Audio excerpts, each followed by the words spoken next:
¿Con quién vamos a estar, Martín? Bueno, acá vamos a presentar a Pablo Berarurchi, ¿no? Es el licenciado en gestión educativa, y bueno, y además es el director ejecutivo de la Fundación Civilidad. Te damos la bienvenida, Pablo, y te damos el aire para que expongas tu mirada. Hola, ¿cómo están? Muchas gracias por la invitación y realmente muy emocionado por los testimonios que se han dado y las experiencias contadas. En el caso de Civilidad, es una fundación que surge en el año 80 y se hace un planteo muy fundamental que es la recuperación del federalismo. Si retomamos algunas de las expresiones que se dijeron durante el foro, vamos a encontrarnos con que hay como un pecado original en esto. Y precisamente ese pecado original se dio en el plano de la política, porque fue abandonar el principio, el artículo primero de la Constitución argentina, que es el reconocimiento de un régimen federal. Y precisamente al abandonar el federalismo, la riqueza no se distribuye. Yo no puedo distribuir riqueza si no distribuyo desarrollo. Al haber un modelo concentrado de país, concentrado en términos económicos, en términos políticos, en términos de decisión, eso ha producido una cantidad de males sociales que hoy padecemos, que lo podemos medir o lo podemos ver a través de indicadores como 60 y pico % de pobreza infantil, lo podemos ver como un proceso de desarraigo. Argentina acaba de tener una alarma muy grande en el plano poblacional, que es que ha perdido su nivel de reposición poblacional. Entonces, esta cantidad de indicadores negativos tienen como una especie de origen político, y ese origen precisamente ha sido traicionar nuestros principios fundacionales, que es de base federal. ¿Qué es lo que hemos planteado nosotros desde Civilidad? Es recuperar eso, pero no recuperarlo en un plano meramente declamativo, sino, digamos, recuperarlo primero desde el punto de vista jurídico y desde el punto de vista de las realizaciones de las políticas públicas. Y para ello hemos recurrido al tema de la autonomía municipal, entendiendo la autonomía como la base del federalismo argentino, la base del federalismo histórico. Cuando nosotros hablamos de autonomía, necesariamente tenemos que hablar de autosuficiencia de esas localidades y al mismo tiempo de arraigo. Entonces estamos vinculando marco jurídico político, desarrollo económico local y radicación y distribución poblacional. Si vos tomás, por ejemplo, qué sé yo, el censo del año 50, entre la década del 50 y el 60, nos encontramos que 40 de cada 100 argentinos vivían en el campo. Y en el año 2021 tenemos que solamente 7 argentinos de cada 10, perdón, 7 de cada 100 argentinos viven en el campo, es decir, 93% de la población argentina está concentrada en ciudades urbanizadas. Y además de ese 93%, el 68% vive solamente en 8 conglomerados urbanos. Entonces, la pérdida de calidad de vida del conglomerado urbano ha producido un deterioro en el tejido social. Entonces, ¿cómo revertir esto? Porque indudablemente creo que todos coincidimos muchas veces en los diagnósticos. De hecho, en la primera parte del foro se han dado numerosos indicadores en ese sentido, tanto desde el punto de vista fiscal, desde el punto de vista de las inversiones, etcétera, que no voy a repetir. Pero nos parece a nosotros fundamental, y de eso hemos trabajado desde la década del 80, fue primero la recuperación jurídica del federalismo a través de lo que fue todos los procesos de reformas constitucionales provinciales para que se reconozca formalmente la autonomía municipal y que luego en la Constitución del 94 fue recién receptada formalmente como un derecho de los municipios a ser autónomos.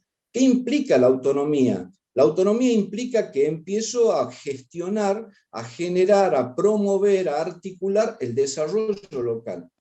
Ese desarrollo local no solo puede ser económico, es necesario que sea económico porque es lo que le da el sostenimiento, le da la sustentabilidad, pero tiene que haber un desarrollo humano. Y ese desarrollo humano pasa precisamente por temas como se han tratado acá, el de educación, el de diversificación para el trabajo, el de arraigo de la población, el del desarrollo vinculado a lo urbano, es decir, Estoy hablando de un modelo de desarrollo que se va descentralizando y va incorporando al desarrollo a la familia, a la empresa local, a la cooperativa, a la mutual, a la industria, etc. Entonces, no podemos pensar en un proceso de desarrollo armónico del país si no descentralizamos. Y nosotros acá tenemos muchísimos problemas de centralidad. Fíjense que, por ejemplo, acá estamos hablando de problemas de capacitación. Nosotros tenemos un ministerio para hablar de la educación formal. Tenemos un ministerio de educación que concentra la decisión y la política educativa argentina y no tiene a cargo una escuela ni una universidad y no paga el sueldo a ningún docente. Todo eso es responsabilidad de los gobiernos provinciales y en algunos muy pequeños casos de gobiernos municipales. Pero sin embargo, la política educativa, la inversión, la capacitación, se la resuelve desde la centralidad. Otro ejemplo es, por ejemplo, el caso de políticas públicas de impacto social. Los modelos y los esquemas de políticas públicas de impacto social se elaboran y se conforman en un gabinete técnico en el ministerio que está, cito, en la ciudad de Buenos Aires. Y no se reconoce la diversidad de problemática y las posibilidades de solución que hay a nivel local. Cuando yo acá, María Julia recién mencionaba, la cercanía de la convivencia municipal en cuanto a la toma de decisiones, al desarrollo de políticas públicas, a la fijación de los recursos locales en esas inversiones, es fundamental. Hoy nosotros tenemos un gobierno nacional que administra prácticamente el 78% de los recursos públicos y a los municipios solamente les llega el 10%. Entonces es imposible materialmente, políticamente, jurídicamente, modificar esto si no tomamos en serio la recuperación del federalismo. Y la recuperación del federalismo tiene varios problemas. Fíjense que la Constitución sabiamente crea un órgano de defensa del federalismo, que es el Senado de la Nación, donde cada territorio va a tener una representatividad similar en número. Entonces tiene tres representantes, provincia de Buenos Aires, que tiene millones de habitantes, y la misma representación la tiene Tierra del Fuego, que no llega a tener 300.000 habitantes, creo.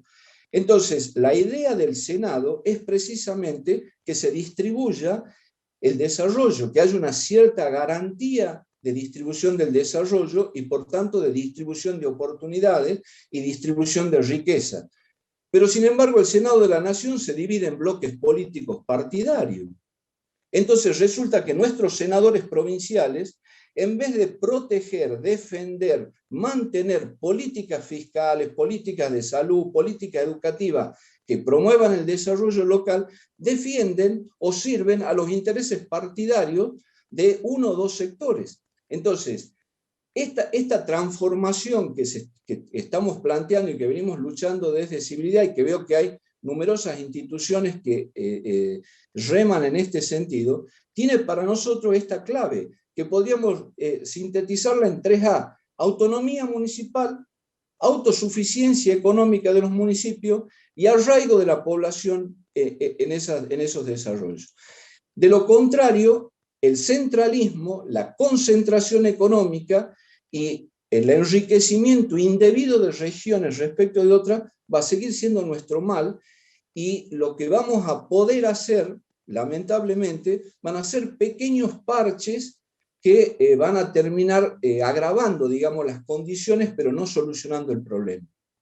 Pablo, muy cortito, ¿cómo haces para fomentar ese arraigo en los pueblos o esa descentralización con capacitaciones laborales? Es decir, ¿cómo haces para que la gente que, digamos, recibe un plan social o que está en la exclusión social pueda tener una capacitación o, de hecho, incentivar a que mucha gente que hoy está excluida en los grandes conurbanos pueda volver a los pueblos a través de una capacitación laboral? Bueno, mira, lo primero que hay que señalar es que los programas sociales tienen que ser concebidos como una situación de emergencia. No podemos mantener de un modo constante y de un modo in tempore, sin final, esta situación. Ese es un primer elemento. El segundo elemento, algo se comentó recién sobre las estrategias locales de generación de trabajo. Cada municipio tiene una realidad y un contexto diferente, y me parece que el proceso de capacitación tiene que estar perfilado y definido desde esa localía. Yo no puedo pensar en un programa de capacitación similar en, no sé, en Tafí del Valle, una localidad de 2.000 a 2.000 metros de altura en la provincia de Tucumán, similar a la de un municipio en el conurbano porteño. Entonces, al no existir esta diversidad, es muy difícil que el programa social impacte en términos de sacar a la gente de la pobreza. Por eso vos fíjate que, como se señaló acá, tenemos casi 22 millones de personas bajo programas sociales, es decir, que hemos ido incrementando la pobreza. Excelente. Y no solucionando el problema de la pobreza. Gracias, Pablo. Nos quedan 4 oradores brillantes, muy bueno, muy valioso.